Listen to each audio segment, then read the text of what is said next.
Assalomu alaykum, hurmatli obunachilar. Yana bir bora sizlardan Xitoydan yangiliklarni ko'rsatib bormoqchimiz. Bugungi ko'rsatgan narsamiz o'zim uchun qiziq bo'ldi. Nimagaki, har xil turdagi rasmlarni, shakllarni tushirib beradigan, ya'ni chizib bera oladigan, kesib bera oladigan lazer apparatlarni ko'rib qoldim. Men uchun juda qiziq. Xo'p, bular nimalar qilib bera oladi? Ko'rasizlarmi? 3D fasondagi naqshlarni bemalol chiqarib bera olar ekan. Bu 5 mm gacha bo'lgan qalinlikdagi mahsulotlarni kesib bera olar ekan. Hozir ko'ramiz. Xuddi shu apparatdan chiqqan mahsulot. Ya'ni ko'rasizlarmi? Kesib bergan bemalol. Buni kimlarga tavsiya qilasiz deganda, dizaynerlarga, shunaqa narsalarni yasaydigan, qiziqadigan odamlarga juda mos narsa. Ko'rasizlarmi? Har bir detalni xuddi shu apparat kesib bergan va shu holatga yig'ib qo'yishibdi. Endi bundan nima foyda deganlar uchun xuddi shunaqa narsalarni yasab sotsa, o'ta yoki Instagram yuritsa yoki o'zini shaxsiy brendini yuritsa, nimadirlar sovg'a sifatida yasab sotsa, o'ta chiroyli narsalar bo'ladi deb o'ylayman.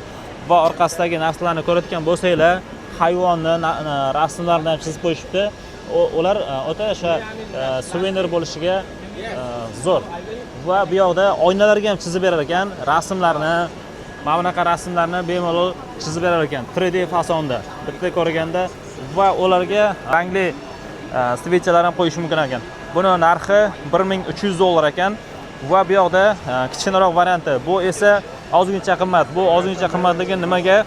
Endi bu 5 mm bo'lgan metallarga ham bemalol o'zini lazer holatida teshib, kesib bera olar ekan va toshlarga ham kesib bera olar ekan. Ko'rasizlarmi? Hozir ko'rsataman. Toshni o'yib berganini. Mana sizlarga toshni kesib shunaqa holatga keltirgan. Bu o'ta savdosi yurishadigan bizneslardan biri deb o'ylayman. Qoyilmisizlar? Zo'rmi? Shunchalik baquvvatki, hattoki temirlarga, toshlarga o'zini o'yib teshib bera olar ekan. Zo'r. Xo'p, buni narxi $1320 ekan, narxi. Xo'p, bu narx o'sha komplekt bo'ladi. O'sha komplektning narxi aytilyapti va O'zbekistonga ozguncha qo'shilib qolishi mumkin. Nimaga desanglar, o'sha logistika xizmati bor, olib borish xizmatlari bor. O'shaning uchun narxi o'zgarishi mumkin. Agarda sizga ham shunaqa apparatlar kerak bo'ladigan bo'lsa, pastdagi raqamlarga aloqaga chiqib bemalol xarid qilishingiz mumkin.